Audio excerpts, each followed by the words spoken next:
Hi നമസ്കാരം. ഏവർക്കും PSC ക്ലൈംബറിൻ്റെ പുതിയൊരു ക്ലാസ്സിലേക്ക് സ്വാഗതം. അപ്പോൾ നമ്മൾ ചരിത്രവുമായിട്ട് ബന്ധപ്പെട്ട SCERT പാഠഭാഗങ്ങളാണ് പഠിച്ചുകൊണ്ടിരിക്കുന്നത്. അപ്പോൾ അതുമായിട്ട് റിലേറ്റ് ചെയ്ത് കഴിഞ്ഞ ദിവസം നമ്മളൊരു ക്ലാസ് ചെയ്തിരുന്നു. അതായത് 10ാം ക്ലാസ്സിലെ 8ാമത്തെ പാഠം കേരളം ആധുനികതയിലേക്ക്. അപ്പോൾ ചരിത്രത്തിനെ പറ്റി പറയുമ്പോൾ അല്ലെങ്കിൽ പരീക്ഷകളിൽ ചോദിക്കുന്ന ചരിത്രത്തിനെ പറ്റി പറയുമ്പോൾ ഏറ്റവും പ്രധാനപ്പെട്ട ഒരു ചാപ്റ്ററാണ് കേട്ടോ അത്. ഇന്നത്തെ ക്ലാസ്സിൽ നമ്മൾ പ്രധാനപ്പെട്ട മറ്റ് 2 ചാപ്റ്റർ കൂടി ഡിസ്കസ് ചെയ്യുന്നുണ്ട്. ഈ 2 ചാപ്റ്ററും 7ാം ക്ലാസ്സിൽ വരുന്നതാണ്. അപ്പോൾ ഇത് ചരിത്രത്തിൻ്റെ ഭാഗത്തു നിന്ന് ചോദ്യം ചോദിക്കാറുണ്ട്. അതേപോലെ തന്നെ നവോത്ഥാന നായകന്മാരെ പറ്റിയൊക്കെ പറയുന്ന ഒരു ചാപ്റ്റർ കൂടിയുണ്ട്. അതായത് നമ്മൾ പഠിക്കാൻ പോകുന്ന 2 ചാപ്റ്റേഴ്സിൽ ഒന്നെന്ന് പറയുന്നത് 7ാം ക്ലാസ്സിലെ 2ാമത്തെ ചാപ്റ്ററാണ് കച്ചവടത്തിൽ നിന്ന് അധികാരത്തിലേക്ക്. ഇത് ചരിത്രവുമായിട്ട് ബന്ധപ്പെട്ട ഒരു ടോപ്പിക്കാണ്. നമ്മുടെ യൂറോപ്യന്മാരുടെ വരവ് എന്ന് പറയുന്ന ഒരു ടോപ്പിക്ക് പറയുന്നുണ്ടല്ലോ. അപ്പോൾ അതിൽ വരുന്ന കുറേ കാര്യങ്ങളാണ് ഈ ചാപ്റ്ററിൽ നമുക്ക് പഠിക്കാനുള്ളത്. പിന്നെ നമുക്ക് അടുത്തായിട്ട് നോക്കാനുള്ളത് ഈ വരുന്ന നവകേരള സൃഷ്ടിക്കായി എന്ന് പറയുന്ന 8ാമത്തെ പാഠമാണ്. അപ്പോൾ ഇത് നവോത്ഥാന നായകന്മാരെ പറ്റിയാണ് പ്രധാനമായിട്ടും ഇതിൽ പറയുന്നത്. അപ്പോൾ ഇത് ആ ഒരു കലാസാംസ്കാരികം ആ ഒരു പോർഷനിൽ നമ്മൾ പഠിക്കേണ്ട കാര്യങ്ങൾ ഇവിടെ വരുന്നുണ്ട് കേട്ടോ. സോ അപ്പോൾ ഈ 2 ചാപ്റ്ററും ഇമ്പോർട്ടൻ്റ് ആണ്, പലതവണ പരീക്ഷകളിൽ ചോദിച്ചിട്ടുള്ളതാണ്. ആദ്യമായിട്ട് നമ്മൾ നോക്കാൻ പോകുന്നത് കച്ചവടത്തിൽ നിന്ന് അധികാരത്തിലേക്ക് എന്ന പാഠഭാഗമാണ്. അപ്പോൾ ഇതിൻ്റെ അകത്ത് പഠിക്കേണ്ടതായിട്ടുള്ള കാര്യങ്ങൾ പറയാം. ആദ്യം ഇവിടെ ഒരു ഹെഡിങ് ഉണ്ട്, പോർച്ചുഗലിൽ നിന്ന് കോഴിക്കോട്ടേക്ക്. അപ്പോൾ അവിടെ കുറച്ച് കാര്യങ്ങൾ നമ്മളൊന്ന് അറിഞ്ഞിരിക്കേണ്ടതുണ്ട്. 1498 മെയ് മാസത്തിലെ ഒരു പ്രഭാതം കോഴിക്കോടിന് സമീപമുള്ള കാപ്പാട് തീരത്ത് 3 വലിയ പായ്ക്കപ്പലുകൾ നങ്കൂരമിട്ടു. വ്യത്യസ്തമായ വേഷവും ഭാഷയുമുള്ള കുറച്ച് പേരായിരുന്നു കപ്പലിൽ. പോർച്ചുഗലിൽ നിന്ന് കച്ചവടത്തിനായി എത്തിയ വാസ്കോഡ ഗാമയും സംഘവുമായിരുന്നു അത്. അപ്പോൾ അവിടെ ഓർത്ത് വെക്കേണ്ടത് 1498 മെയ്യിലാണ് ആര് വരുന്നത്? വാസ്കോഡ ഗാമ കേരളത്തിലേക്ക് എത്തുന്നത്. ഇനി അടുത്ത പോയിന്റ് ആണ്, അക്കാലത്ത് കോഴിക്കോട് ഭരിച്ചിരുന്ന സാമൂതിരി രാജാവ്. അപ്പോൾ ഈ ഒരു പോർച്ചുഗലിൽ നിന്ന് നമ്മുടെ വാസ്കോഡ ഗാമ വന്ന സമയത്ത് കോഴിക്കോട് ഭരിച്ചിരുന്നത് സാമൂതിരിമാരായിരുന്നു. ആ കാര്യം ഓർത്ത് വെച്ചേക്കാം കേട്ടോ. സാമൂതിരി രാജാവ് വാസ്കോഡ ഗാമയ്ക്ക് കച്ചവട സൗകര്യങ്ങൾ നൽകിയില്ല. അതിനാൽ അദ്ദേഹം കണ്ണൂരിലെത്തി. അവിടെ നിന്ന് ആവശ്യമായ വിഭവങ്ങൾ ശേഖരിച്ച് പോർച്ചുഗലിലേക്ക് തിരിച്ചുപോയി. വാസ്കോഡ ഗാമയെ തുടർന്ന് അൽമേഡ, അൽബുക്കറക്ക് തുടങ്ങിയ പോർച്ചുഗീസുകാർ വാണിജ്യത്തിനായി ഇവിടെ എത്തി. ഗോവ, ദാമൻ, ദിയു എന്നിവയായിരുന്നു ഇവരുടെ പ്രധാന വാണിജ്യ കേന്ദ്രങ്ങൾ. അപ്പോൾ പോർച്ചുഗീസുകാരുടെ പ്രധാന വാണിജ്യ കേന്ദ്രങ്ങൾ ഏതൊക്കെയായിരുന്നു? ഗോവയുണ്ട്, ദാമൻ, ദിയു ഉണ്ട്. ഇനി തൃശ്ശൂർ ജില്ലയിലെ കോട്ടപ്പുറം കോട്ടയും കണ്ണൂരിലെ സെന്റ് ആഞ്ചലോസ് കോട്ടയും നിർമ്മിച്ചത് പോർച്ചുഗീസുകാരാണ്. അപ്പോൾ തൃശ്ശൂർ ജില്ലയിലാണ് കോട്ടപ്പുറം കോട്ട, പിന്നെ കണ്ണൂരിലാണ് സെന്റ് ആഞ്ചലോസ് കോട്ട എന്നുള്ള കാര്യം ഓർക്കുക. ഇത് രണ്ടും നിർമ്മിച്ചത് ആരാണ്? പോർച്ചുഗീസുകാരാണ്. ഇവരെ പറങ്കികൾ എന്നാണ് വിളിച്ചിരുന്നത്. അപ്പോൾ വളരെ ഇമ്പോർട്ടൻ്റ് ആയിട്ടുള്ള ഒരു കാര്യമാണത്. പലതവണ PSCയിൽ ചോദിച്ചിട്ടുണ്ട്. അപ്പോൾ പറങ്കികൾ എന്ന് അറിയപ്പെടുന്നത് ആരാണ്? പറങ്കികൾ എന്നറിയപ്പെടുന്നത് പോർച്ചുഗീസുകാരാണെന്ന് ഓർത്തിക്കുക. ഇനി അടുത്തത്, നമ്മുടെ നാട്ടിൽ കാണുന്ന പൈനാപ്പിൾ, പേരയ്ക്ക, പപ്പായ, വറ്റൽമുളക്, കശുവണ്ടി, പുകയില തുടങ്ങിയ കാർഷിക വിളകൾ ഇവിടെ കൊണ്ടുവന്നത് പോർച്ചുഗീസുകാരാണ്. അപ്പോൾ അതും ഓർത്ത് വെച്ചേക്കുക. പരീക്ഷകളുടെ സ്റ്റേറ്റ്മെന്റിൽ ചോദിച്ചിട്ടുണ്ട് കേട്ടോ. പൈനാപ്പിൾ ഉണ്ട്, പേരക്കയുണ്ട്, പപ്പായയുണ്ട്, പിന്നെയോ വറ്റൽമുളകുണ്ട്, കശുവണ്ടിയുണ്ട്, പുകയിലുണ്ട്. ഇതെല്ലാം കേരളത്തിലേക്ക് കൊണ്ടുവന്നത് ആരാണ്? പോർച്ചുഗീസുകാരാണ്. പിന്നെ അച്ചടി യന്ത്രം പ്രചരിച്ചതും ചവിട്ട് നാടകം എന്ന കലാരൂപം വികസിച്ചതും പോർച്ചുഗീസ് ബന്ധത്തിന്റെ ഫലമായാണ്. സോ ഈ ചവിട്ട് നാടകം ആര് മുഖാന്തരം വന്നതാണെന്നുള്ള രീതിയിൽ PSC ചോദിച്ചിട്ടുണ്ട് കേട്ടോ. അപ്പോൾ അതൊക്കെ ഒന്ന് ഓർത്ത് വെച്ചേക്കുക. സോ ഇവിടെ ഓർത്ത് വെക്കേണ്ട പോയിന്റുകളെ പറ്റി നമുക്കൊന്നുകൂടെ പറയാം. അതായത് പോർച്ചുഗീസുകാരെ പറ്റിയാണ് നമ്മൾ പഠിച്ചത്. 1498 മെയ്യിലാണ് പോർച്ചുഗീസുകാരനായിട്ടുള്ള വാസ്കോഡ ഗാമ എവിടെയാണ്? കോഴിക്കോടിന് സമീപമുള്ള കാപ്പാട് തീരത്താണ് കേട്ടോ കപ്പൽ ഇറങ്ങുന്നത്. പിന്നെ ആ കാലത്ത് കോഴിക്കോട് ഭരിച്ചിരുന്നത് സാമൂതിരി രാജാവാണ്. എന്നാൽ അദ്ദേഹം ഇവർക്ക് വേണ്ട കച്ചവട സൗകര്യങ്ങൾ ഒന്നും ഒരുക്കി കൊടുക്കാത്തത് കൊണ്ട് എന്ത് ചെയ്തു? ഇവര് കണ്ണൂരിലേക്ക് എത്തുകയായിരുന്നു. ഇനി വാസ്കോഡ ഗാമയെ തുടർന്ന് ആരൊക്കെ വന്നിട്ടുണ്ട്? അൽമേഡ, അൽബുക്കറക്ക്, ഇവരൊക്കെ വാണിജ്യത്തിന് വേണ്ടിയിട്ട് വന്നിട്ടുണ്ട്. അടുത്തത് ഗോവ, ദാമൻ, ദിയു എന്നിവയായിരുന്നു ഇവരുടെ പ്രധാന വാണിജ്യ കേന്ദ്രങ്ങൾ. തൃശ്ശൂർ ജില്ലയിലെ കോട്ടപ്പുറം കോട്ടയും കണ്ണൂരിലെ സെന്റ് ആഞ്ചലോസ് കോട്ടയും നിർമ്മിച്ചത് പോർച്ചുഗീസുകാരാണ്. പിന്നെ ഏറ്റവും ഇമ്പോർട്ടൻ്റ് ആണ്, പറങ്കികൾ എന്നുള്ളത് ആരെ വിളിക്കുന്നതാണ്? പോർച്ചുഗീസുകാരെ വിളിക്കുന്ന പേരാണ്, അല്ലെ പോർച്ചുഗീസുകാർ അറിയപ്പെടുന്നതാണ് പറങ്കികൾ. പിന്നെ അതേപോലെ തന്നെ അവർ ഇങ്ങോട്ടേക്ക് കൊണ്ടുവന്ന കാര്യങ്ങൾ എന്തൊക്കെയാണെന്നുള്ളതും കൂടി ഒന്ന് ഓർത്ത് വെച്ചേക്കുക. ഇനി അടുത്തതായിട്ട് നമുക്ക് നോക്കാനുള്ളത്, ഇന്ത്യയിൽ കൂടുതൽ വാണിജ്യ കേന്ദ്രങ്ങൾ സ്ഥാപിക്കാൻ പോർച്ചുഗീസുകാർക്ക് കഴിഞ്ഞിരുന്നില്ല. അപ്പൊ അതിന്റെ കാരണങ്ങൾ എന്തൊക്കെയാണെന്നുള്ളതാണ്. അതായത് നോക്കിക്കേ, മറ്റ് യൂറോപ്യൻ ശക്തികളുമായി മത്സരിക്കാനുള്ള സാമ്പത്തികവും സൈനികവുമായ ശേഷി അവർക്കുണ്ടായിരുന്നില്ല. ആർക്ക്? പോർച്ചുഗീസുകാർക്ക്. അതേപോലെ പ്രാദേശികമായ ചെറുത്തുനിൽപ്പുകളും നേരിടേണ്ടി വന്നു. അപ്പൊ ഇതുകൊണ്ട് തന്നെ എന്താണ്, ഈ പോർച്ചുഗീസുകാർക്ക് അധികം നാള് ഇവിടെ ഇന്ത്യയിൽ പിടിച്ചു നിൽക്കാൻ സാധിച്ചില്ല. ഇനി മലബാർ തീരം കേന്ദ്രീകരിച്ച് പോർച്ചുഗീസുകാർക്കെതിരെ നടന്ന ചെറുത്തുനിൽപ്പുകൾക്ക് നേതൃത്വം കൊടുത്തത് കുഞ്ഞാലി മരക്കാർമാരായിരുന്നു. ഇത് നമ്മൾ കഴിഞ്ഞ ദിവസം ഈ ഒരു ഹിസ്റ്ററിയുമായിട്ട് ബന്ധപ്പെട്ട ഒരു ക്ലാസ് അപ്ലോഡ് ചെയ്തല്ലോ, അതിൽ ഇതിനെപ്പറ്റി ഡീറ്റെയിൽ ആയിട്ട് പറയുന്നുണ്ട് കേട്ടോ. അപ്പോൾ അത് 9ാം ക്ലാസ്സിലെ പാഠമായിരുന്നു. ഇത് 7ാം ക്ലാസ്സിലെ പാഠമായതുകൊണ്ട് തന്നെ വളരെ ബേസിക് ആയിട്ടുള്ള കാര്യങ്ങൾ പറഞ്ഞു പോകുന്നേ ഉള്ളൂ. അവിടെ നമ്മൾ ഡീറ്റെയിൽ ആയിട്ട് പഠിക്കുന്നുണ്ട്. ഓക്കെ, അപ്പോൾ അങ്ങനെ പോർച്ചുഗീസുകാർ കഴിഞ്ഞു. അടുത്ത് നമ്മൾ പഠിക്കാൻ പോകുന്നത് ഡച്ചുകാരെ പറ്റിയാണ്. ഇമ്പോർട്ടൻ്റ് ആണേ. കച്ചവടത്തിനായി യൂറോപ്പിൽ നിന്ന് ഇന്ത്യയിലെത്തിയ മറ്റൊരു വിഭാഗമായിരുന്നു ഡച്ചുകാർ. കൊച്ചി, കൊല്ലം എന്നിവയായിരുന്നു അവരുടെ പ്രധാന വാണിജ്യ കേന്ദ്രങ്ങൾ. അപ്പോൾ ഡച്ചുകാരുടെ വാണിജ്യ കേന്ദ്രങ്ങൾ ഏതായിരുന്നു? കൊച്ചിയുണ്ട്, കൊല്ലമുണ്ട്. നമ്മൾ ഇവിടെ പോർച്ചുഗീസുകാരുടെ കണ്ടിരുന്നു, ഏതൊക്കെയായിരുന്നു? ഗോവ, ദാമൻ, ദിയു. അപ്പോൾ ഇതെല്ലാം പരീക്ഷകളിൽ പലതവണ ചോദിച്ചിട്ടുള്ളതാണ്, പഠിച്ചു വെച്ചേക്കുക. ഇനി നമ്മുടെ നാട്ടിലെ ഔഷധ സസ്യങ്ങളെ പറ്റി പരാമർശിക്കുന്ന ഹോർത്തൂസ് മലബാറിക്കസ്, ഇതും റിലേറ്റ് ചെയ്ത് ക്വസ്റ്റ്യൻ ചോദിച്ചിട്ടുണ്ട് കേട്ടോ. ഈ ഒരു പുസ്തകം തയ്യാറാക്കിയ ഡച്ചുകാരൻ ആരായിരുന്നു എന്നായിരുന്നു PSC ചോദിച്ചത്. ആരാണ്? വാൻ റീഡ് ആണ്. സോ ഹോർത്തൂസ് മലബാറിക്കസ് എന്ന പുസ്തകം തയ്യാറാക്കാൻ മുൻകൈ എടുത്ത ഡച്ചുകാരൻ വാൻ റീഡ് ആണ്. ഡച്ചു ഗവർണർ ആയിരുന്നു ഇദ്ദേഹം. മലയാളിയായ ഇട്ടി അച്യുതൻ വൈദ്യരുടെ സഹായത്തോടെയാണ് ഈ കൃതി തയ്യാറാക്കിയത്. അപ്പോൾ ഒന്നവിടെ ഓർത്തു വെക്കേണ്ട എന്താണ്? ഹോർത്തൂസ് മലബാറിക്കസ് എന്ന കൃതി രചിച്ചത് അല്ലെങ്കിൽ അത് തയ്യാറാക്കാൻ മുൻകൈ എടുത്ത ഡച്ചുകാരൻ ആരാണ്? വാൻ റീഡ് ആണ്. ഇനി അതിനു വേണ്ടി അദ്ദേഹത്തെ സഹായിച്ച മലയാളി ആരാണ്? അത് ഇട്ടി അച്യുതൻ വൈദ്യരാണ്. കച്ചവടം സംബന്ധിച്ച തർക്കങ്ങളുടെ ഫലമായി തിരുവിതാംകൂറിലെ രാജാവായ മാർത്താണ്ഡവർമ്മയുമായി ഡച്ചുകാർ യുദ്ധം ചെയ്തു. 1741 കുളച്ചിലിൽ വെച്ച് നടന്ന യുദ്ധത്തിൽ ഡച്ചുകാർ പരാജയപ്പെട്ടു. ഇതോടെ ഇന്ത്യയിൽ ഡച്ചുകാരുടെ അടിത്തറ നഷ്ടമായി. അപ്പോൾ 1741 കുളച്ചൽ യുദ്ധം നടന്നത്. ആരൊക്കെ തമ്മിലാണ്? മാർത്താണ്ഡവർമ്മയും ഡച്ചുകാരും തമ്മിലായിരുന്നു. ആരായിരുന്നു വിജയിച്ചത്? മാർത്താണ്ഡവർമ്മ വിജയിക്കുകയും ഡച്ചുകാർ പരാജയപ്പെടുകയും ഉണ്ടായി. അല്ലെ, ഇതൊക്കെ നമ്മൾ ആ 9ാം ക്ലാസ്സിൽ നമ്മൾ കഴിഞ്ഞ ദിവസം അപ്ലോഡ് ചെയ്ത് ആ ഒരു വീഡിയോയിൽ കൃത്യമായിട്ട് പറയുന്നുണ്ട് കേട്ടോ. ഇനി അടുത്തൊരു ഇമ്പോർട്ടൻറ്റ് പോയിന്റ് ആണ്, ഡച്ചുകാരെയാണ് ലന്തക്കാർ എന്ന് വിളിക്കുന്നത്. ഇപ്പൊ ലന്തക്കാർ എന്ന് വിളിക്കുന്നത് ആരെയാണ്? ലന്തക്കാർ എന്ന് വിളിക്കുന്നത് ഡച്ചുകാരെയാണ്. പറങ്കികൾ എന്ന് വിളിക്കുന്നത് ആരെയാണ്? പറങ്കികൾ എന്ന് വിളിക്കുന്നത് പോർച്ചുഗീസുകാരാണ്. ഏറ്റവും ഇമ്പോർട്ടൻ്റ് ആയിട്ടുള്ള പോയിന്റുകൾ ഞാൻ ഇങ്ങോട്ടൊന്ന് എഴുതി വെക്കുന്നതേ ഉള്ളൂ കേട്ടോ. ഇനി അങ്ങനെ ഡച്ചുകാരുടെ കഴിഞ്ഞു. ഇനി അടുത്ത് നമുക്ക് നോക്കാനുള്ളത് ഇംഗ്ലീഷുകാരുടെ വരവിനെ പറ്റിയാണ്. നോക്കുക, ഇന്ത്യ, ചൈന തുടങ്ങിയ രാജ്യങ്ങളുമായി കച്ചവടം നടത്താൻ വേണ്ടി 1600 ലണ്ടനിൽ ഇംഗ്ലീഷ് ഈസ്റ്റ് ഇന്ത്യ കമ്പനി രൂപീകരിച്ചു. അപ്പോൾ ആ വർഷം ഇമ്പോർട്ടൻ്റ് ആണ്, പരീക്ഷയ്ക്ക് ചോദിച്ചിട്ടുണ്ട്. 1600 ഇംഗ്ലീഷ് ഈസ്റ്റ് ഇന്ത്യ കമ്പനി സ്ഥാപിക്കുന്നത്. ഓക്കെ, അപ്പോൾ ഇന്ത്യ, ചൈന, അപ്പോൾ അതും വിട്ടുപോകരുത്. ഇന്ത്യ, ചൈന തുടങ്ങിയ രാജ്യങ്ങളുമായി കച്ചവടം നടത്താൻ വേണ്ടിയാണ് 1600 ലണ്ടനിൽ, എവിടെയാണ്? ലണ്ടനിൽ ഈ ഇംഗ്ലീഷ് ഈസ്റ്റ് ഇന്ത്യ കമ്പനി രൂപീകരിക്കപ്പെടുന്നത്. കമ്പനിയുടെ ഇന്ത്യയിലെ ആദ്യത്തെ വാണിജ്യ കേന്ദ്രം ഗുജറാത്തിലെ സൂറത്തായിരുന്നു. അപ്പോൾ ഇംഗ്ലീഷ് ഈസ്റ്റ് ഇന്ത്യ കമ്പനിയുടെ ഇന്ത്യയിലെ ആദ്യ വാണിജ്യ കേന്ദ്രം ഏതായിരുന്നു? സൂറത്തായിരുന്നു. സൂറത്ത് എവിടെയാണ്? സൂറത്ത് ഗുജറാത്തിലായിരുന്നു. മദ്രാസ്, കൽക്കത്ത, ബോംബെ എന്നിവിടങ്ങളിലും അവർ വാണിജ്യ കേന്ദ്രങ്ങൾ സ്ഥാപിച്ചു. സോ ഇംഗ്ലീഷ് ഈസ്റ്റ് ഇന്ത്യ കമ്പനിക്ക് എവിടെയൊക്കെ വാണിജ്യ കേന്ദ്രങ്ങൾ ഉണ്ടായിരുന്നു? സൂറത്തിലുണ്ടായിരുന്നു, മദ്രാസിലുണ്ടായിരുന്നു, പിന്നെയോ കൊൽക്കത്തയിലുണ്ടായിരുന്നു, അതേപോലെ ബോംബെയിൽ ഉണ്ടായിരുന്നു. ഇനി അടുത്താണ് ഫ്രഞ്ച് വാണിജ്യ ബന്ധങ്ങൾ. 1664 ഫ്രഞ്ച് ഈസ്റ്റ് ഇന്ത്യ കമ്പനി സ്ഥാപിച്ചു. എന്നാണ്? 1664 ഫ്രഞ്ച് ഈസ്റ്റ് ഇന്ത്യ കമ്പനി വരുന്നത്. അപ്പം ഈ ഡേറ്റ്സ് ഒക്കെ ഈ ഇയർ ഒക്കെ ഒന്ന് ഓർത്ത് വെച്ചേക്കുക. അതായത് ഇപ്പോഴുള്ള പരീക്ഷകളിൽ കാലഗണനാക്രമം അനുസരിച്ച് അറേഞ്ച് ചെയ്യൂ എന്നുള്ള രീതിയിൽ ക്വസ്റ്റ്യൻ ചോദിക്കും. ആ സമയത്ത് നമുക്ക് ഇയർ ഒന്നും തന്നിട്ടുണ്ടാവില്ല, നമ്മൾ ആ ഒരു സംഭവങ്ങൾ മാത്രമേ തന്നിട്ടുണ്ടാവുള്ളൂ. അപ്പോൾ കൃത്യമായിട്ട് ഇയർ പഠിച്ചേക്കുക. സോ 1664 എന്നാണ് 1664 1664 ഫ്രഞ്ച് ഈസ്റ്റ് ഇന്ത്യ കമ്പനി വരുന്നത്. ഇതോടെ കച്ചവട ലക്ഷ്യവുമായി ഫ്രഞ്ചുകാർ ഇന്ത്യയിലെത്തി.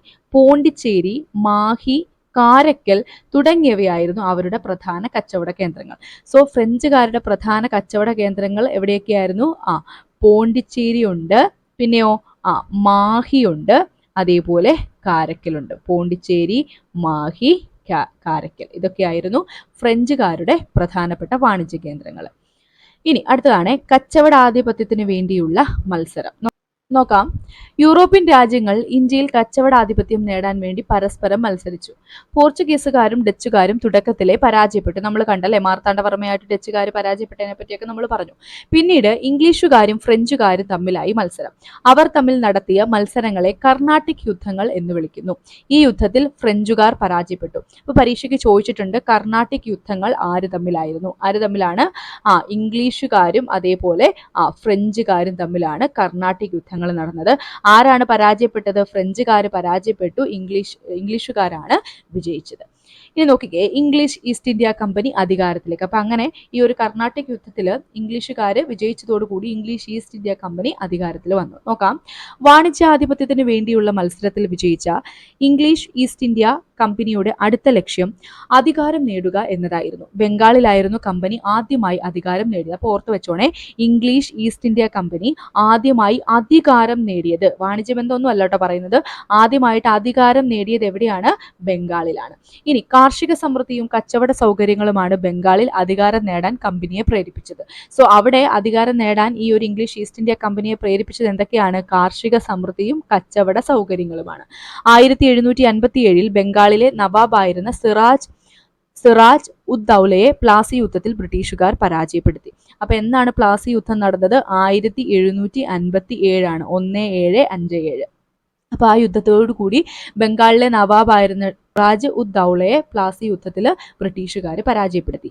1764 ബക്സാർ യുദ്ധവും വിജയിച്ചതോടെ ബംഗാൾ കമ്പനിയുടെ കീഴിലായി. സോ അപ്പൊ രണ്ട് യുദ്ധങ്ങൾ അവിടെ നടന്ന് 1757 ഏതാണ്? പ്ലാസി യുദ്ധം, അതേപോലെ 1764 ബക്സാർ യുദ്ധം. അപ്പൊ ഇവിടെ നോക്കിക്കേ, ഇംഗ്ലീഷുകാരും ഫ്രഞ്ചുകാരും തമ്മിൽ നടന്ന യുദ്ധങ്ങളുടെ പ്രധാന വേദി ഇന്നത്തെ തമിഴ്നാടിന്റെ ഭൂരിപക്ഷ മേഖലകൾ ഉൾപ്പെട്ട കർണാട്ടിക് പ്രദേശങ്ങളായിരുന്നു. അതുകൊണ്ടാണ് അവർ തമ്മിൽ നടന്ന യുദ്ധങ്ങളെ കർണാട്ടിക് യുദ്ധങ്ങൾ എന്ന് വിളിക്കുന്നത്. അപ്പൊ ആ ഒരു പ്രദേശത്തിന്റെ പേര് കൊണ്ടാണ് ഈ കർണാട്ടിക് യുദ്ധങ്ങൾ എന്നുള്ള പേര് വന്നത് എന്നുള്ള കാര്യം ഓർക്കുക. അടുത്തത് പ്ലാസിയും ബക്സാറും. നോക്കാം. സിറാജ് ഉദ് ദൗലയുടെ സൈന്യാധിപനായിരുന്ന മിർ ജാഫറുമായി ബ്രിട്ടീഷ് സൈന്യാധിപനായിരുന്ന റോബർട്ട് ക്ലൈവ് ഉണ്ടാക്കിയ രഹസ്യ ധാരണയിലൂടെയാണ് പ്ലാസി യുദ്ധത്തിൽ ബ്രിട്ടീഷുകാർ വിജയിച്ചത്. അപ്പൊ സിറാജ് ഉദ് ദൗലയുടെ സൈന്യാധിപൻ ആരായിരുന്നു? മിർ ജാഫർ ആയിരുന്നു. ബ്രിട്ടീഷ് സൈന്യാധിപൻ ആരായിരുന്നു? റോബർട്ട് ക്ലൈവ് ആയിരുന്നു. എന്നാൽ ബക്സാറിലേത് സൈനിക ശക്തിയുടെ വിജയമായിരുന്നു. ഷാ ആലം രണ്ടാമൻ, ഷൂജാ ഉദ് ദൗല, മിർ കാസിം എന്നിവരുടെ സംയുക്ത സൈന്യത്തെയാണ് ബ്രിട്ടീഷുകാർ പരാജയപ്പെടുത്തിയത്. അപ്പൊ നമ്മൾ പറഞ്ഞു എന്താണ് ബക്സാർ യുദ്ധം നടന്നു എന്ന് പറഞ്ഞല്ലേ. പ്ലാസി യുദ്ധത്തിൽ എന്താണ്? ഒരു രഹസ്യധാരണയുടെ പുറത്താണ് വിജയിച്ചത്. എന്നാൽ ബക്സാറിലേത് കറക്റ്റ് പറയുവാണെങ്കിൽ എന്താണ്? സൈനിക ശക്തിയുടെ വിജയം തന്നെയായിരുന്നു. അപ്പോൾ ഷാ ആലം രണ്ടാമൻ മുഗൾ ചക്രവർത്തിയായിരുന്നു ആ സമയത്തെ. അതേപോലെ ഷൂജാ ഉദ് ദൗല അത് അവധിലെ നവാബായിരുന്നു. പിന്നെ മിർ കാസിം മുൻ ബംഗാൾ നവാബായിരുന്നു. ഇവരുടെ സംയുക്ത സൈന്യത്തെയാണ് ബ്രിട്ടീഷുകാർ പരാജയപ്പെടുത്തിയത് എന്നുള്ള കാര്യം ഓർത്തു വെക്കുക. അടുത്തത് ആധിപത്യം വ്യാപിക്കുന്നു. മൈസൂർ ആയിരുന്നു ബ്രിട്ടീഷ് അധീനതയിലായ മറ്റൊരു പ്രദേശം. ദക്ഷിണേന്ത്യയിലെ പ്രധാന നാട്ടുരാജ്യമായിരുന്നു മൈസൂർ. ഹൈദർ അലിയുടെയും ടിപ്പു സുൽത്താന്റെയും നേതൃത്വത്തിൽ മൈസൂർ പ്രബല ശക്തിയായി.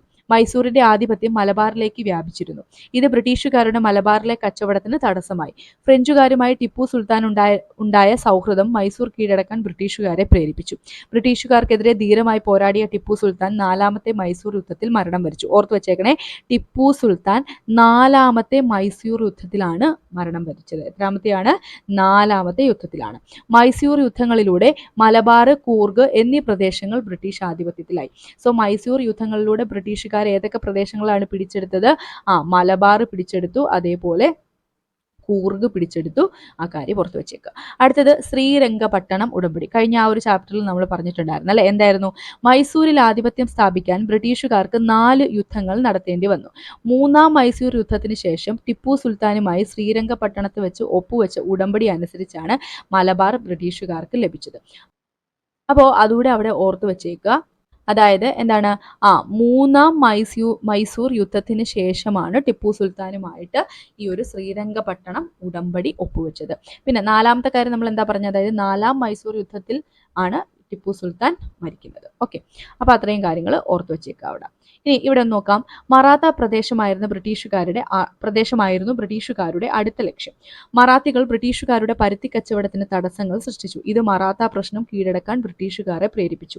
താമസിയാതെ സിന്ധ്, പഞ്ചാബ്, അവധ് എന്നീ നാട്ടുരാജ്യങ്ങളും അവർ കീഴടക്കി. അപ്പോൾ ജസ്റ്റ് ഒന്ന് ഓർത്തു വെച്ചാൽ മതിയെ. ഇനി ഇവിടെ ഒരു പോയിന്റ് പറയുന്നുണ്ട്, എന്താണ്, നാട്ടുരാജ്യങ്ങളെ ഉടമ്പടികൾ വഴിയും നിയമനിർമ്മാണം വഴിയുമാണ് അവർ വരുതിയിലാക്കിയത്.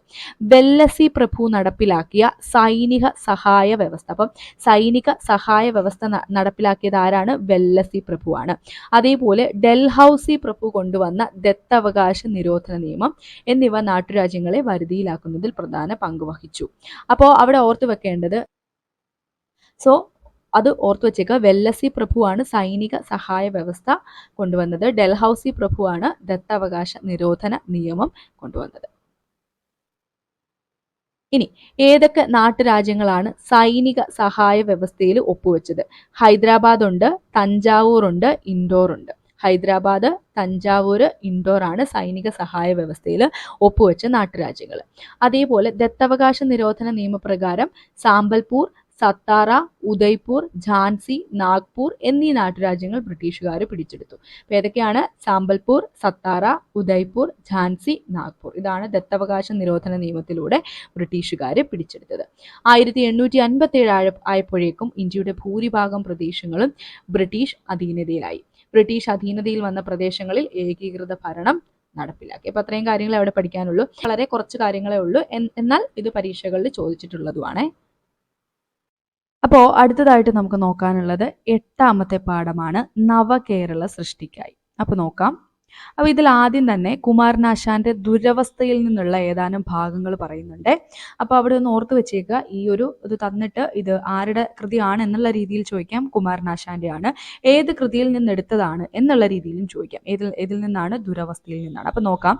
തൊട്ടുകൂടാത്തവർ, തീണ്ടിക്കൂടാത്തവർ, ദൃഷ്ടിയിൽപ്പെട്ടാലും ദോഷമുള്ളോർ, കെട്ടില്ലാത്തോർ, തമ്മിലുണ്ണാത്തോരിങ്ങനെ യൊട്ടല്ലഹോ ജാതിക്കോമരങ്ങൾ. ഇത് മഹാകവി കുമാരനാശാന്റെ ദുരവസ്ഥ എന്ന കൃതിയിലെ വരികളാണ് എന്ന് ഓർത്തേക്കുക. ഓക്കെ, അപ്പോൾ ഇതിൽ നമ്മൾ പ്രധാനമായിട്ടും പറയാൻ പോകുന്നത് പണ്ട് കാലത്ത് ഉണ്ടായിരുന്ന പല എന്താ പറയുക അനീതികൾക്കെതിരെയും അല്ലെങ്കിൽ പല ആചാരങ്ങൾക്കെതിരെയൊക്കെ നമ്മൾ ഈ സാമൂഹ്യ പരിഷ്കർത്താക്കൾ എന്ന ഒരു കാറ്റഗറിയിൽ പഠിക്കുന്ന കുറേ ആളുകൾ അവർ എങ്ങനെയാണ് അതിനോടൊക്കെ പ്രതികരിച്ചത് എന്നുള്ളതൊക്കെയാണ് നമ്മൾ ഈ ഒരു ക്ലാസ്സിൽ ഈ ഒരു ചാപ്റ്ററിൽ ഡിസ്കസ് ചെയ്യാൻ പോകുന്നത് കേട്ടോ. അപ്പോൾ ഇവിടെ വേറൊരു കാര്യം പറയുന്നുണ്ട്, നമുക്കറിയാവുന്ന തന്നെയാണ്. അതായത് സ്വാമി വിവേകാനന്ദനാണ് കേരളത്തെ ഭ്രാന്താലയം എന്ന് വിളിച്ചത്. അപ്പോൾ ആ കാര്യം കൂടി ഒന്ന് ഓർത്ത് വെച്ചേക്കുക. ഇനി ആദ്യമായിട്ട് നമ്മൾ പറയാൻ പോകുന്നത് വൈകുണ്ഠ സ്വാമികളെ പറ്റിയാണ്. നോക്കിക്കേ, ഐത്തത്തിനെതിരെ കിണറുകൾ. ഇത് ഈ കഴിഞ്ഞ പരീക്ഷയിൽ ചോദിച്ചിട്ടുണ്ടായിരുന്നു കേട്ടോ. എനിക്ക് തോന്നുന്നു നമ്മളത് PYQൽ ഡിസ്കസ് ചെയ്തൊരു ക്വസ്റ്റൻ ആണ്. ആ ക്വസ്റ്റ്യൻ പേപ്പർ ഡിസ്കസ് ചെയ്തോ ഇല്ലയോ എന്ന് കറക്റ്റ് ഞാൻ ഓർക്കുന്നില്ല. പക്ഷേ ഇനിയിപ്പോൾ ചെയ്തിട്ടില്ല എങ്കിൽ ഞാൻ ഉറപ്പായിട്ടും ആ ഒരു ക്വസ്റ്റ്യൻ പേപ്പറിൻ്റെ ക്വസ്റ്റ്യൻ ഡിസ്കഷൻ വീഡിയോയും കൂടി അപ്ലോഡ് ചെയ്യാം കേട്ടോ. കാര്യം അതിൽ ഇങ്ങനെ ഒരു ചേരുംപടി ചേർക്കുക എന്നുള്ള രീതിയിൽ ഇത് വന്നിട്ടുണ്ടായിരുന്നു. അപ്പോൾ നോക്കാം, കേരളത്തിലെ ആദ്യകാല സാമൂഹ്യ പരിഷ്കർത്താക്കളിൽ ഒരാളായിരുന്നു വൈകുണ്ഠ സ്വാമികൾ. കന്യാകുമാരിയിലെ ശാസ്താംകോട്ടയിലാണ് വൈകുണ്ഠ സ്വാമികൾ ജനിച്ചത്. വൈകുണ്ഠ സ്വാമികൾ ജനിച്ചത് എവിടെയാണ്? കന്യാകുമാരിയിലെ ശാസ്താംകോട്ടയിലാണ് വൈകുണ്ഠ സ്വാമികൾ ജനിച്ചത്. സവർണ ജാതിക്കാർ ഉപയോഗിച്ചിരുന്ന കിണറുകളിൽ നിന്ന് വെള്ളം കോരാൻ താഴ്ന്ന ജാതിക്കാർ എന്ന് കരുതപ്പെട്ടവർക്ക് അവകാശമില്ലായിരുന്ന ഒരു കാലഘട്ടത്തിൽ എല്ലാ ജാതിയിൽപ്പെട്ടവർക്കും വെള്ളം കോരാൻ കിണറുകൾ കുഴിച്ച് ഐത്തം എന്ന ദുരാചാരത്തെ വൈകുണ്ഠ സ്വാമികൾ വെല്ലുവിളിച്ചു. അപ്പോൾ അതാണ് പറയുന്നത്, ഐത്തത്തിനെതിരെ കിണറുകൾ സ്ഥാപിച്ച വ്യക്തി ആരാണ്? വൈകുണ്ഠ സ്വാമികളാണ്. ഇനി ഭക്ഷ്യവസ്തുക്കളായ അരി, ചെറുപയർ, കായ്കറികൾ തുടങ്ങിയവ ശേഖരിച്ച് പാകം ചെയ്ത് അവർണ സവർണ വ്യത്യാസം കൂടാതെ ഒരു പന്തിയിലിരുന്ന് ആഹാരം കഴിക്കുന്ന സമപന്തി ഭോജനം സംഘടിപ്പിച്ചു. അപ്പോൾ സമപന്തി ഭോജനം സംഘടിപ്പിച്ചത് ആരാണ്? അതും വൈകുണ്ഠ സ്വാമികളാണ്. ഇനി കൂടാതെ അദ്ദേഹം ചെയ്ത മറ്റു കാര്യങ്ങൾ പറയുവാണേ, മേൽമുണ്ട് ധരിക്കൽ നിരോധനത്തിനെതിരെ ശബ്ദമുയർത്തി, ക്ഷേത്രപ്രവേശന നിരോധനത്തിനെതിരെ ശബ്ദമുയർത്തി, ഇത്തരം സാമൂഹ്യ പരിഷ്കരണ പ്രവർത്തനങ്ങൾക്ക് വേണ്ടി സമത്വ സമാജം എന്ന സംഘടന സ്ഥാപിച്ചു. വൈകുണ്ഠ സ്വാമികളെ പറ്റിയുള്ള പ്രധാനപ്പെട്ട കാര്യങ്ങൾ നമുക്ക് ഒന്നുകൂടെ ഒന്ന് നോക്കാവേ. ഒന്നെന്താണ്? ജനിച്ചത് എവിടെയാണ്? കന്യാകുമാരിയിലെ ശാസ്താംകോട്ടയിലാണ്. പിന്നെ എന്താണ്? നമ്മൾ പറഞ്ഞു, അതായത് താഴ്ന്ന ജാതിക്കാർക്ക് കിണറുകളിൽ നിന്ന് വെള്ളം കോരാനുള്ള അനുവാദമില്ലായിരുന്നു. സോ ആ കാലത്ത് എല്ലാ ജാതിയിൽപ്പെട്ടവർക്കും വെള്ളം കോരാൻ കിണറുകൾ കുഴിച്ച് അയിത്തം എന്ന ദുരാചാരത്തെ വൈകുണ്ഠസ്വാമികൾ വെല്ലുവിളിച്ചു. അപ്പൊ ആ കിണറുകൾ ആയിട്ട് ബന്ധപ്പെട്ടത് വൈകുണ്ഠസ്വാമികളാണ് എന്നുള്ള കാര്യം ഓർക്കുക. പിന്നെ സമപന്തി ഭോജനം നടത്തി. അതേപോലെ മേൽമുണ്ട് ധരിക്കൽ നിരോധനത്തിനെതിരെ ശബ്ദമുയർത്തി. ക്ഷേത്ര പ്രവേശന നിരോധനത്തിനെതിരെ ശബ്ദമുയർത്തി. ഇത്തരം സാമൂഹ്യ പരിഷ്കരണ പ്രവർത്തനങ്ങൾക്ക് വേണ്ടി സമത്വ സമാജം എന്ന സംഘടന സ്ഥാപിച്ചു. അപ്പോൾ ഈ സ്റ്റേറ്റ്മെന്റ് ഒക്കെ ഈ മേൽമുണ്ട് ധരിക്കൽ നിരോധനത്തിനെതിരെ ശബ്ദമുയർത്തി അങ്ങനെ തന്നെ പഠിച്ചു വെച്ചോണേ, കാരണം ആ രീതിയിൽ തന്നെ പരീക്ഷകളിൽ ചോദിച്ച് കണ്ടിട്ടുണ്ട്. അപ്പൊ ഇങ്ങനെ കുറച്ച് ഹിന്റ് തന്നിട്ട് ഇത് ആരാണ് എന്നുള്ള രീതിയിലൊക്കെ ക്വസ്റ്റ്യൻ വരുന്നുണ്ട്. സോ സമപന്തി ഭോജനം നടത്തിയത് വൈകുണ്ഠസ്വാമികളാണ്. സമത്വ സമാജം ഫോം ചെയ്തതും വൈകുണ്ഠസ്വാമികളാണ്. വേല ചെയ്താൽ കൂലി കിട്ടണം എന്ന വാക്യം ആരുടെയാണ്? അത് വൈകുണ്ഠസ്വാമികളുടെയാണ്.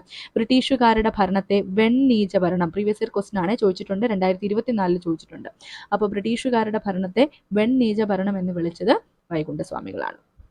അപ്പോൾ ഓക്കെ അല്ലേ ഇത്രയും കാര്യങ്ങൾ. അടുത്ത നമുക്ക് ചട്ടമ്പി സ്വാമികളിലേക്ക് വരാം.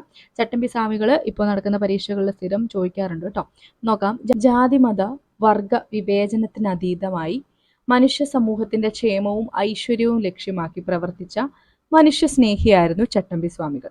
തിരുവനന്തപുരത്തെ കണ്ണൻമൂലയിലാണ് അദ്ദേഹം ജനിച്ചത്. അപ്പോൾ ഓർത്ത് വെച്ചേണം, തിരുവനന്തപുരത്തിലെ കണ്ണൻമൂലയിലാണ് ആര് ജനിച്ചത്? ചട്ടമ്പി സ്വാമികൾ ജനിച്ചത്. അധസ്ഥിതർക്ക് ക്ഷേത്രപ്രവേശനവും സഞ്ചാര സ്വാതന്ത്ര്യവും അനുവദിക്കണമെന്ന് ചട്ടമ്പി സ്വാമികൾ വാദിച്ചു. അധസ്ഥിതരോടൊപ്പം മിശ്രഭോജനം, സമപന്തി ഭോജനം വൈകുണ്ഠസ്വാമികളാണ് നമ്മൾ കണ്ടല്ലേ. മിശ്രഭോജനം നടത്തിയ സ്വാമികൾ അവരുടെ സാമൂഹ്യ പുരോഗതിക്ക് വേണ്ടി പ്രവർത്തിച്ചു. സമൂഹത്തിൽ നിലനിന്നിരുന്ന ബ്രാഹ്മണ മേധാവിത്വത്തെ ചട്ടമ്പി സ്വാമികൾ എതിർത്തു. ഇതൊക്കെ പരീക്ഷയിൽ സ്റ്റേറ്റ്മെന്റിൽ ചോദിച്ചിട്ടുണ്ട് കേട്ടോ. സാമൂഹ്യ പരിഷ്കരണ പ്രവർത്തനങ്ങളിൽ എല്ലാ വിഭാഗങ്ങളുമായി അദ്ദേഹം യോജിച്ചു പ്രവർത്തിച്ചു. ഉപനിഷത്തുകളിലും വേദങ്ങളിലും അദ്ദേഹത്തിന് ആഴത്തിലുള്ള അറിവ് ഉണ്ടായിരുന്നു. വേദാധികാര നിരൂപണം ഒരുപാട് തവണ പ്രീവിയസ് ഇയർ ക്വസ്റ്റ്യൻസിൽ ചോദിക്കുന്നതാണ് കേട്ടോ ഇദ്ദേഹത്തിന്റെ കൃതികൾ. പിന്നെ പ്രാചീന മലയാളം എന്നിവ അദ്ദേഹത്തിന്റെ പ്രധാന കൃതികളാണ്. വിദ്യയും വിത്തവും ഉണ്ടെങ്കിലേ മനുഷ്യ പുരോഗതി സാധ്യമാകൂ എന്ന് അദ്ദേഹം വിശ്വസിച്ചു. ജാതിമത ചിന്തകൾക്കതീതമായിരുന്നു അദ്ദേഹത്തിന്റെ ദർശനങ്ങൾ. കൊല്ലം ജില്ലയിലെ പന്മനയിലാണ് അദ്ദേഹം സമാധിയായത്. എവിടെയാണ്? കൊല്ലം ജില്ലയിലെ പന്മനയിലാണ് അദ്ദേഹം സമാധിയായത് എന്നുള്ള കാര്യം ഓർക്കുക. ഇനി ഇവിടെ ചട്ടമ്പി സ്വാമികൾ എന്ന് പറഞ്ഞ ആ ബോക്സിൽ ചെറിയൊരു കാര്യം പറയുന്നുണ്ട്, നോക്കാം. ചട്ടമ്പി സ്വാമികളുടെ യഥാർത്ഥ പേര് അയ്യപ്പൻ എന്നായിരുന്നു. പരീക്ഷയ്ക്ക് ചോദിച്ചിട്ടുണ്ട്. ഗുരുകുല വിദ്യാഭ്യാസ കാലത്ത് ക്ലാസ് നിയന്ത്രണത്തിന് ചട്ടങ്ങൾ നടപ്പിലാക്കാനുള്ള ചുമതല ഗുരുനാഥൻ അയ്യപ്പനെ ഏൽപ്പിച്ചു. ചട്ടങ്ങൾ നടപ്പിലാക്കാൻ ചുമതലയുള്ളയാൾ എന്ന അർത്ഥത്തിലാണ് ചട്ടമ്പി എന്ന പേര് വന്നത്. അങ്ങനെയാണ് അയ്യപ്പൻ പിൽക്കാലത്ത് ചട്ടമ്പി സ്വാമികൾ എന്നറിയപ്പെട്ടത്. സോ ചട്ടമ്പി സ്വാമികളുമായിട്ട് ബന്ധപ്പെട്ട് ഓർത്തു വെക്കേണ്ട പോയിന്റുകൾ പറയാവേ. ഒന്ന്, എവിടെയാണ് ജനിച്ചത്? തിരുവനന്തപുരം ജില്ലയിലെ കണ്ണംമൂലയിലാണ്. അടുത്തത്, മിശ്രഭോജനം നടത്തിയത് ചട്ടമ്പി സ്വാമികളാണ്. ബ്രാഹ്മണ മേധാവിത്വത്തെ ചട്ടമ്പി സ്വാമികൾ എതിർത്തിരുന്നു.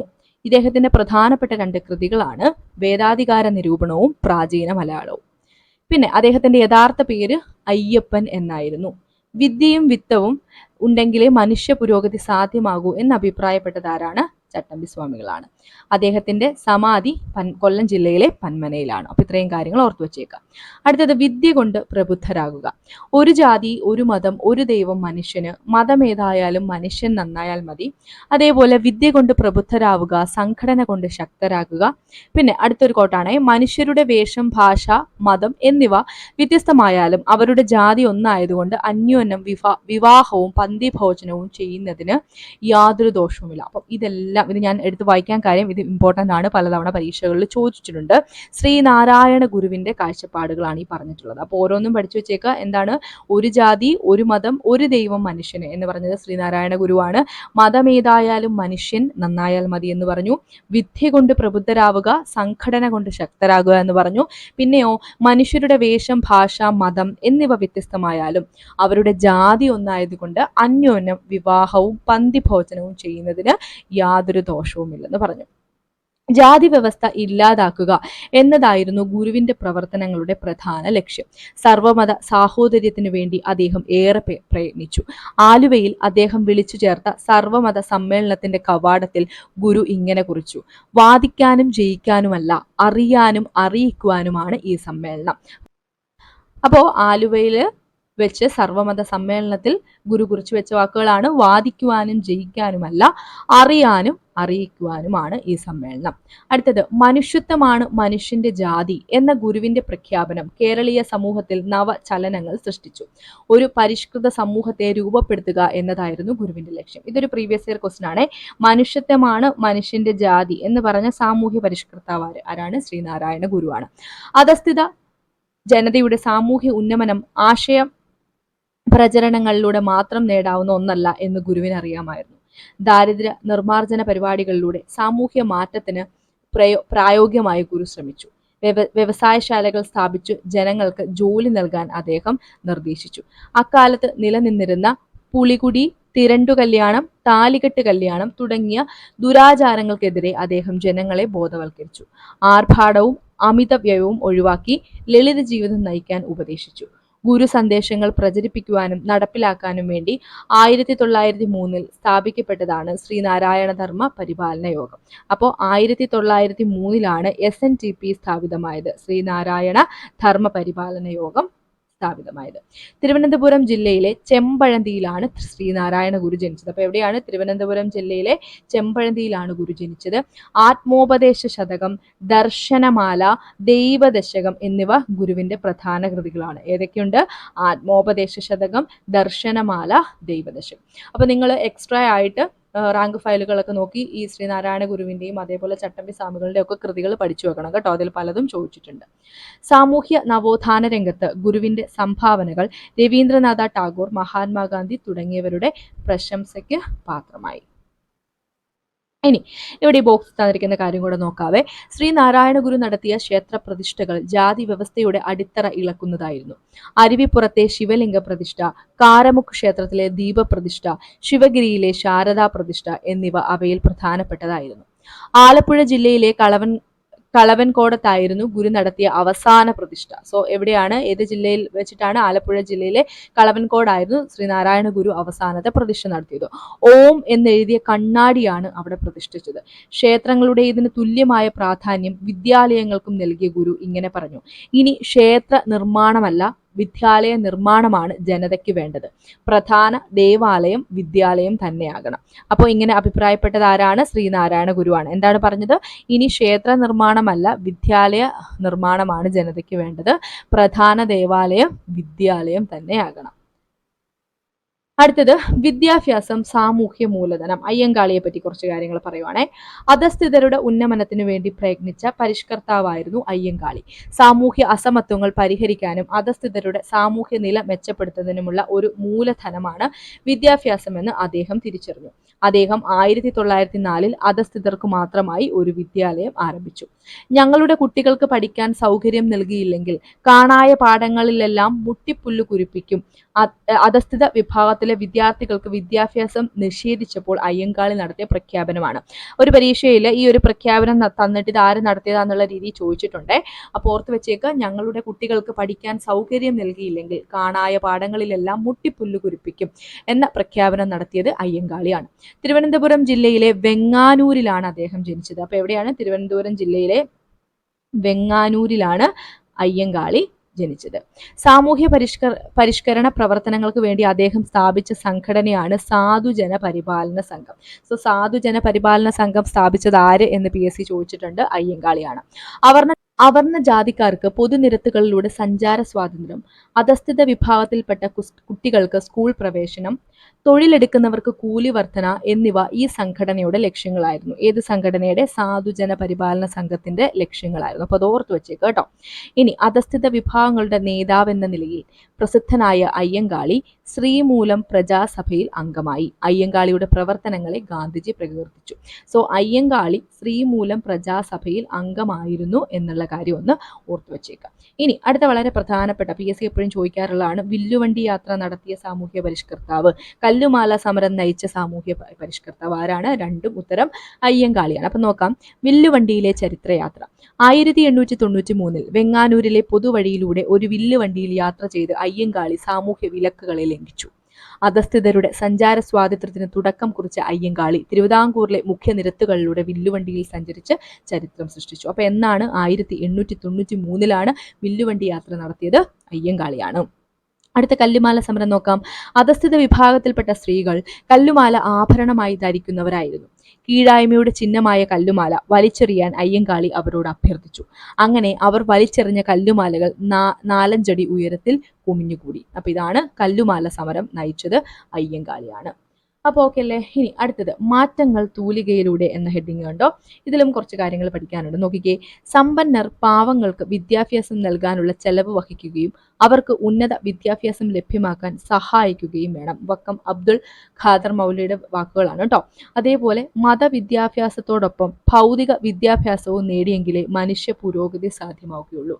പിന്നെ സാമൂഹ്യമായ പിന്നാക്ക വ്യവസ്ഥ പരിഹരിക്കാനുള്ള മാർഗം വിദ്യാഭ്യാസമാണ്. ഓർത്ത് വെച്ചോണം, ഇതെല്ലാം പറഞ്ഞത് ആരാണ്? വക്കം അബ്ദുൾ ഖാദർ മൗലവിയാണ്. അപ്പം എന്തൊക്കെയാണ്? സാമൂഹ്യമായ പിന്നാക്ക വ്യവസ്ഥ പരിഹരിക്കാനുള്ള മാർഗം വിദ്യാഭ്യാസമാണ്. പിന്നെയോ മതവിദ്യാഭ്യാസത്തോടൊപ്പം ഭൗതിക വിദ്യാഭ്യാസവും നേടിയെങ്കിലേ മനുഷ്യ പുരോഗതി സാധ്യമാവുകയുള്ളൂ. അടുത്ത എന്താണ്? സമ്പന്നർ പാവങ്ങൾക്ക് വിദ്യാഭ്യാസം നൽകാനുള്ള ചെലവ് വഹിക്കുകയും അവർക്ക് ഉന്നത വിദ്യാഭ്യാസം ലഭ്യമാക്കാൻ സഹായിക്കുകയും വേണം. നോക്കിക്കേ, കേരളത്തിന്റെ സാമൂഹ്യ മാറ്റത്തിന് വേണ്ടി പ്രയത്നിച്ചവരിൽ പ്രമുഖനായിരുന്ന വക്കം അബ്ദുൾ ഖാദർ മൗലവിയുടെ കാഴ്ചപ്പാടുകളാണ് മുകളിൽ കൊടുത്തിട്ടുള്ളത്. അദ്ദേഹം അന്ധവിശ്വാസങ്ങൾക്കെതിരെ പോരാടി, ഇംഗ്ലീഷ് വിദ്യാഭ്യാസം പ്രോത്സാഹിപ്പിച്ചു, സ്ത്രീ വിദ്യാഭ്യാസത്തെ പരിപോഷിപ്പിച്ചു, ശാസ്ത്രം, കല എന്നീ വിഷയങ്ങളിലൂന്നിയ പഠനത്തെ പ്രോത്സാഹിപ്പിച്ചു, വിദ്യാഭ്യാസം പ്രചരിപ്പിക്കുന്നതിനു വേണ്ടി സംഘടനകളെ ബോധവൽക്കരിച്ചു. വളരെ ഇമ്പോർട്ടൻ്റ് ആണ് കേട്ടോ. ഇങ്ങനെ ഉള്ളത് പരീക്ഷകളിൽ സ്ഥിരം ഈ ഒരു സ്റ്റേറ്റ്മെന്റിൽ കയറി വരാറുണ്ട്. അപ്പോൾ വക്കം അബ്ദുൾ ഖാദർ മൗലവിയെ പറ്റി പറയാനുള്ളത്: അന്ധവിശ്വാസങ്ങൾക്കെതിരെ പോരാടി, ഇംഗ്ലീഷ് വിദ്യാഭ്യാസം പ്രോത്സാഹിപ്പിച്ചു, സ്ത്രീ വിദ്യാഭ്യാസത്തെ പരിപോഷിപ്പിച്ചു, ശാസ്ത്രം, കല എന്നീ വിഷയങ്ങളിൽ ഊന്നിയ പഠനത്തെ പ്രോത്സാഹിപ്പിച്ചു, വിദ്യാഭ്യാസം പ്രചരിപ്പിക്കുന്നതിന് വേണ്ടി സംഘടനകളെ ബോധവൽക്കരിച്ചു. മലയാളം, ഉറുദു, അറബിക്, സംസ്കൃതം, പേർഷ്യൻ തുടങ്ങിയ ഭാഷകളിൽ അദ്ദേഹം പാണ്ഡിത്യം നേടിയിരുന്നു. സോ മലയാളം, ഉറുദു, അറബിക്, സംസ്കൃതം, പേർഷ്യൻ ഈ ഭാഷകളിലൊക്കെ പാണ്ഡിത്യം നേടിയ സാമൂഹ്യ പരിഷ്കർത്താവ് ആരാണ് എന്ന് ചോദിച്ചാൽ ആരാണ്? വക്കം അബ്ദുൾ ഖാദർ മൗലവിയാണ്. കൊടുങ്ങല്ലൂരിൽ സ്ഥാപിക്കപ്പെട്ട മുസ്ലിം ഐക്യ സംഘത്തിന്റെ പ്രവർത്തനങ്ങളുമായി മൗലവി സഹകരിച്ചു. അപ്പം എവിടെയാണ് സ്ഥാപിക്കപ്പെട്ടത്? കൊടുങ്ങല്ലൂരിലാണ് മുസ്ലിം ഐക്യ സംഘം സ്ഥാപിച്ചത്. അറിവിന്റെ വെളിച്ചം പകരാൻ മുസ്ലിം, അൽ ഇസ്ലാം എന്നീ മാസികകളും സ്വദേശാഭിമാനി പത്രവും അദ്ദേഹം ആരംഭിച്ചു. അപ്പൊ എപ്പോഴും പരീക്ഷയ്ക്ക് ചോദിക്കാറുള്ളതാണ്, സ്വദേശാഭിമാനി പത്രം ആരംഭിച്ചത് ആരാണ്? വക്കം അബ്ദുൾ ഖാദർ മൗലവിയാണ്. ഇനി മാസികകൾ ഏതൊക്കെയാണ്? മുസ്ലിം എന്ന മാസികയും അൽ ഇസ്ലാം എന്ന മാസികയും അദ്ദേഹത്തിൻ്റെയാണ്. അടുത്താണ് സ്വദേശാഭിമാനി പത്രം. തിരുവിതാംകൂറിലെ രാജവാഴ്ചയുടെ അഴിമതികളെയും അനീതികളെയും വെളിച്ചത്ത് കൊണ്ടുവന്ന സ്വദേശാഭിമാനി പത്രം 1910 പത്രം കണ്ടുകെട്ടുകയും പത്രാധിപരായിരുന്ന രാമകൃഷ്ണപിള്ളയെ നാടുകടത്തുകയും ചെയ്തു. ഇത് കഴിഞ്ഞ ചാപ്റ്ററിൽ, അതായത് ഞാൻ പറഞ്ഞല്ലോ ഹിസ്റ്ററിയുമായിട്ട് ബന്ധപ്പെട്ട ഒരു ഇമ്പോർട്ടൻ്റ് ആയിട്ടുള്ള ഒരു പാഠം നമ്മൾ കഴിഞ്ഞ ദിവസം അപ്ലോഡ് ചെയ്തിട്ടുണ്ട്. അതിൽ ഇതിനെപ്പറ്റി കൂടുതൽ പറയുന്നുണ്ട് കേട്ടോ. പ്രസ് മടക്കി കിട്ടാനുള്ള ശ്രമം നടത്താൻ നിർബന്ധിച്ചപ്പോൾ എൻ്റെ പത്രാധിപരെ കൂടാതെ എനിക്ക് പത്രം എന്തിന്, അച്ചുകൂടമെന്തിന് എന്ന നിലപാടാണ് സ്വദേശാഭിമാനി പത്രത്തിന്റെ സ്ഥാപകനായ വക്കം അബ്ദുൾ ഖാദർ മൗലവി സ്വീകരിച്ചത്. അപ്പോൾ എപ്പോഴും പരീക്ഷയ്ക്ക് ചോദിക്കാറുണ്ട് കേട്ടോ ഈ സ്വദേശാഭിമാനി പത്രം ആരുടെയാണ് എന്നുള്ള രീതിയിൽ. അടുത്തത് പ്രതിഷേധം പാട്ടിലൂടെ. നോക്കിക്കേ, പൊയ്കയിൽ ശ്രീ കുമാര ഗുരുദേവനെ പറ്റിയാണ് പറയുന്നത്. കാണുന്നില്ലൊരക്ഷരവും എൻ്റെ വംശത്തെ പറ്റി, കാണുന്നുണ്ട് അനേക വംശത്തിൻ ചരിത്രങ്ങൾ. ഇത് ഇങ്ങനെയൊരു പാട്ട് അല്ലെങ്കിൽ ഇങ്ങനെയൊരു കൃതി വരുന്നത് ആരുടെയാണ്? അത് പൊയ്കയിൽ ശ്രീകുമാര ഗുരുദേവന്റെയാണ്. അടുത്തത്, മുൻ പിതാക്കൾക്കു വന്ന ദുഃഖവാർത്തകൾ കേൾപ്പിൻ, കാളകൾ പോത്തുകൾക്കും ഇണയായി കൂട്ടിക്കെട്ടി നിലങ്ങൾ ഉഴുതിടുന്നു. അടുത്തത്, ഭക്ഷണം കിട്ടുന്നില്ല, വേലക്കൂലികൾ ഓർത്താൽ ഒട്ടും സഹിപ്പതില്ല. അപ്പൊ ഇതൊക്കെ പൊയ്കയിൽ ശ്രീകുമാര ഗുരുദേവന്റെ കൃതിയിൽ നിന്നുള്ളതാണ്, അല്ലെങ്കിൽ അദ്ദേഹത്തിന്റെ രചനകളാണെന്നുള്ള രീതിയിൽ ഓർത്ത് വെച്ചേക്ക്. കാര്യം ഇതിൽ നിന്നും ഒന്നോ രണ്ടോ ഒക്കെ ആ ഒരു സെന്റൻസ് എടുത്ത് തന്നിട്ട് ഇത് ആരുടെയാണ് എന്നുള്ള രീതിയിൽ ചോദിക്കാം. ഒരു ജനതയുടെ അനുഭവങ്ങളും ദുരിതങ്ങളും സങ്കടങ്ങളും അമർഷങ്ങളും ഉൾക്കൊള്ളിച്ചിരിക്കുന്ന ഇത്തരം പാട്ടുകളിലൂടെയും പ്രഭാഷണങ്ങളിലൂടെയുമാണ് പൊയ്കയിൽ ശ്രീ കുമാര ഗുരുദേവൻ തന്റെ ആശയങ്ങൾ പ്രചരിപ്പിച്ചത്. അധസ്ഥിത വിഭാഗങ്ങളുടെ സ്വാതന്ത്ര്യത്തിനായി അറിവിനെയും ആത്മീയതയെയും യോജിപ്പിച്ച ഒരു സാമൂഹ്യ പരിഷ്കർത്താവായിരുന്നു പൊയ്കയിൽ ശ്രീ കുമാര ഗുരുദേവൻ. തിരുവല്ലയിലെ ഇരവിപേരൂരിലായിരുന്നു അദ്ദേഹം ജനിച്ചത്. ഇമ്പോർട്ടൻ്റ് ആണ്, തിരുവല്ലയിലെ ഇരവിപേരൂരിലായിരുന്നു അദ്ദേഹം ജനിച്ചത്. പൊയ്കയിൽ അപ്പച്ചൻ എന്ന പേരിലും അദ്ദേഹം അറിയപ്പെട്ടു. അപ്പോൾ ഇദ്ദേഹത്തിന്റെ മറ്റൊരു പേരാണ് പൊയ്കയിൽ അപ്പച്ചൻ. ജാതി വിവേചനത്തിനും ചൂഷണത്തിനുമെതിരെ ശബ്ദമുയർത്തിയ അദ്ദേഹം മനുഷ്യ സ്നേഹത്തിനും സാഹോദര്യത്തിനും ലോക സമാധാനത്തിനും വേണ്ടി പ്രത്യക്ഷ രക്ഷാ ദൈവസഭ, എപ്പോഴും പരീക്ഷയ്ക്ക് ചോദിക്കാറുണ്ട്, പ്രത്യക്ഷ രക്ഷാ ദൈവസഭ മഹാസഭ ആരുടെയാണ്? പൊയ്കയിൽ ശ്രീ കുമാരഗുരുദേവന്റെയാണ്. എന്ന സംഘടന രൂപീകരിച്ചു. സാമൂഹ്യ മാറ്റത്തിനു വേണ്ടി പ്രവർത്തിച്ച ശ്രീ കുമാരഗുരുദേവൻ 2 തവണ ശ്രീമൂലം പ്രജാസഭയിൽ അംഗമായി. അപ്പോൾ 2 തവണ ശ്രീമൂലം പ്രജാസഭയിൽ അംഗമായ വ്യക്തി ആരാണ്? ശ്രീ കുമാര ഗുരുദേവനാണ്. അടുത്തത് യുദ്ധവിരുദ്ധ ജാഥ. 1-ാം ലോകയുദ്ധകാലത്ത് മാരംകുളം എന്ന സ്ഥലത്ത് നിന്ന് കുളത്തൂർ കുന്നിലേക്ക് ശ്രീ കുമാരഗുരുദേവന്റെ നേതൃത്വത്തിൽ ഒരു യുദ്ധവിരുദ്ധ ജാഥ നടത്തുകയുണ്ടായി. സമാധാനം, ലോകത്തിന് സമാധാനം എന്ന മുദ്രാവാക്യം മുഴക്കിക്കൊണ്ടാണ് ജാഥ നടത്തിയത്. ഈ സമാധാന ജാഥയെ ബ്രിട്ടീഷ് ഗവൺമെന്റിനെതിരായ നീക്കമായി വ്യാഖ്യാനിക്കുകയും അദ്ദേഹത്തെ അറസ്റ്റ് ചെയ്യുകയും ചെയ്തു. അപ്പോൾ ഓർത്തു വെച്ചേക്കേണ്ടത്, യുദ്ധവിരുദ്ധ ജാഥ നടത്തിയത് ആരാണ്? കുമാരഗുരുദേവനാണ്. എവിടെ നിന്ന് എങ്ങോട്ടാണ്? മാരംകുളം എന്ന സ്ഥലത്ത് നിന്ന് കുളത്തൂർ കുന്നിലേക്കാണ്. പിന്നെയോ സമാധാനം, ലോകത്തിന് സമാധാനം എന്നതായിരുന്നു മുദ്രാവാക്യം. അടുത്ത് നോക്കിക്കേ, അന്ധവിശ്വാസങ്ങൾക്കെതിരെ. മലബാറിൽ സാമൂഹ്യ അനാചാരങ്ങൾക്കെതിരായ പ്രവർത്തനങ്ങൾക്ക് നേതൃത്വം നൽകിയവരിൽ പ്രമുഖനായിരുന്നു വാഗ്ഭടാനന്ദൻ. ഏക ദൈവവിശ്വാസം ഉയർത്തിപ്പിടിച്ച വാഗ്ഭടാനന്ദൻ അന്ധവിശ്വാസങ്ങൾ, അർത്ഥശൂന്യമായ ചടങ്ങുകൾ എന്നിവയ്ക്കെതിരെ ജനങ്ങളെ ബോധവൽക്കരിക്കാൻ ആത്മവിദ്യാസംഘം സ്ഥാപിച്ചു. സാമൂഹ്യ പരിഷ്കരണത്തോടൊപ്പം ദാരിദ്ര്യ നിർമ്മാർജ്ജനത്തിനും സ്ത്രീ പുരുഷ സമത്വത്തിനും അദ്ദേഹം പ്രാധാന്യം നൽകി. അപ്പോൾ ഏക ദൈവവിശ്വാസം എന്ന ആശയം ഉയർത്തിപ്പിടിച്ചതാരാണ്? അത് വാഗ്ഭടാനന്ദനാണ്. അതേപോലെ ആത്മവിദ്യാ സംഘം സ്ഥാപിച്ചതും വാഗ്ഭടാനന്ദനാണ്. ആ 2 പോയിന്റുകൾ ആ പാരഗ്രാഫിൽ നിന്ന് ഓർക്കുക കേട്ടോ. ഇനി അടുത്തതാണ് സ്ത്രീ പുരുഷ സമത്വത്തിലേക്ക് എന്ന് പറഞ്ഞൊരു ഹെഡിങ് ഉണ്ട്. അതിലും കുറച്ച് കാര്യങ്ങൾ നമുക്ക് പഠിക്കാനുള്ളതുണ്ട്. നമുക്ക് ഇവിടെ തൊട്ട് നോക്കാം. കേരള സമൂഹത്തിൽ നിലനിന്നിരുന്ന ജാതി വ്യവസ്ഥയും പുരുഷാധിപത്യ കാഴ്ചപ്പാടും മൂലം വിവിധ വിഭാഗങ്ങളിൽപ്പെട്ട സ്ത്രീകളുടെ കഷ്ടതകളും അവശതകളും വ്യത്യസ്ത സ്വഭാവത്തിലുള്ളതായിരുന്നു. നമ്പൂതിരി സ്ത്രീകൾ വീടിനുള്ളിൽ ഒതുക്കപ്പെട്ടു. തൊഴിലെടുക്കുന്ന അവർണ വിഭാഗത്തിൽപ്പെട്ട സ്ത്രീകൾ സവർണരിൽ നിന്നാണ് ചൂഷണവും സാമൂഹ്യ വിവേചനവും അനുഭവിക്കേണ്ടി വന്നത്. സ്ത്രീകൾ നേരിട്ട ഇത്തരം ചൂഷണങ്ങൾക്കും വിവേചനത്തിനും അസമത്വത്തിനുമെതിരെ സാമൂഹ്യ പരിഷ്കർത്താക്കൾ ശബ്ദമുയർത്തി. നാം ഈ അധ്യായത്തിൽ ചർച്ച ചെയ്ത ചാന്നാർ ലഹള സ്ത്രീകളുടെ പ്രശ്നങ്ങൾ പരിഹരിക്കുന്നതിനുള്ള ആദ്യകാല സമരങ്ങളിൽ ഒന്നായിരുന്നു. അപ്പോൾ ചാന്നാർ ലഹളയെ പറ്റി നമ്മൾ പറഞ്ഞാണ് അല്ലെ. അടുത്തത് കാസർഗോഡ് ജില്ലയിലെ ചീമേനിയിൽ നടന്ന തോൽവിറക്ക് സമരം. ഇപ്പൊ എവിടെയാണ്? കാസർഗോഡ് ജില്ലയിലെ എവിടെയാണ്? ചീമേനിയിലാണ് എന്ത് നടന്നത്? തോൽവിറക്ക് സമരം നടന്നത്. അതേപോലെ കണ്ണൂർ ജില്ലയിലെ കണ്ടക്കൈ ഗ്രാമത്തിൽ കണ്ടക്കൈ കുഞ്ഞാക്കമ്മയുടെ നേതൃത്വത്തിൽ നടന്ന മേച്ചിൽ പുല്ല് സമരവും സ്ത്രീകളായിരുന്നു നയിച്ചത്. സോ സ്ത്രീകൾ നയിച്ച 2 സമരങ്ങളെ പറ്റി പറയുവാണ്. തോൽവിറക്ക് സമരം എവിടെയാണ്? കാസർഗോഡ് ജില്ലയിലാണ് നടന്നത്. അടുത്തതോ മേച്ചിൽ പുല്ല് സമരം എവിടെയാണ്? കണ്ണൂർ ജില്ലയിലാണ്. നമ്പൂതിരി സമുദായത്തിൽ സ്ത്രീകൾ അനുഭവിച്ചിരുന്ന അസമത്വത്തിനും വിവേചനത്തിനും എതിരെ ആ സമുദായത്തിൽ തന്നെയുള്ള വി.ടി. ഭട്ടതിരിപ്പാട്, എം.ആർ. ഭട്ടതിരിപ്പാട് മുതലായവർ നടത്തിയ പ്രവർത്തനങ്ങൾ വലിയ മാറ്റങ്ങൾ ഉണ്ടാക്കി. വി.ടിയുടെ അടുക്കളയിൽ നിന്ന് അരങ്ങത്തേക്ക്, ഇത് പരീക്ഷയ്ക്ക് ചോദിച്ചിട്ടുണ്ട്. അടുക്കളയിൽ നിന്ന് അരങ്ങത്തേക്ക് എന്ന രചന ആരുടെയാണ്? വി.ടി. ഭട്ടതിരിപ്പാടിന്റെയാണ്. പിന്നെ പ്രേംജിയുടെ ഋതുമതി എന്നീ നാടകങ്ങൾ നമ്പൂതിരി സ്ത്രീകളുടെ പരിതാപകരമായ അവസ്ഥ പൊതുസമൂഹത്തിന് മുമ്പിൽ തുറന്നുകാട്ടി. സോ ഋതുമതി എന്ന നാടകം ആരുടെയാണ്? പ്രേംജി. അതേപോലെ അടുക്കളയിൽ നിന്ന് അരങ്ങത്തേക്കും, അതും ഒരു നാടകമാണ് എന്നുള്ള കാര്യം ഓർക്കിയത് വി.ടി. ഭട്ടതിരിപ്പാടിന്റെയാണ്. നമ്പൂതിരി സ്ത്രീകളെ സ്വയം പര്യാപ്തരാക്കാനുള്ള പ്രവർത്തനങ്ങൾക്ക് നേതൃത്വം കൊടുത്തവരാണ് ആര്യപ്പള്ളം, ദേവകി നരിക്കാട്ടിരി, പാർവതി നെന്മേനിമംഗലം എന്നിവര്. അപ്പം ജസ്റ്റ് പേരുകൾ ഓർത്തു വെച്ചേക്കുക. ആര്യപ്പള്ളം, ദേവകി നരിക്കാട്ടിരി, പാർവതി നെന്മേനിമംഗലം. സ്ത്രീ വിവേചനത്തിനും തൊഴിൽ ചൂഷണത്തിനും എതിരായും കൂലി കൂടുതൽ, വസ്ത്രാധാരണം എന്നിവയ്ക്ക് വേണ്ടിയും പുതിയ ആശയങ്ങളും പ്രവർത്തനങ്ങളും രൂപപ്പെട്ടു. ഇത് സ്ത്രീ പുരുഷ സമത്വത്തിൽ അധിഷ്ഠിതമായ ആധുനിക ജനാധിപത്യ കാഴ്ചപ്പാടിന്റെ രൂപീകരണത്തിന് സഹായകമായി.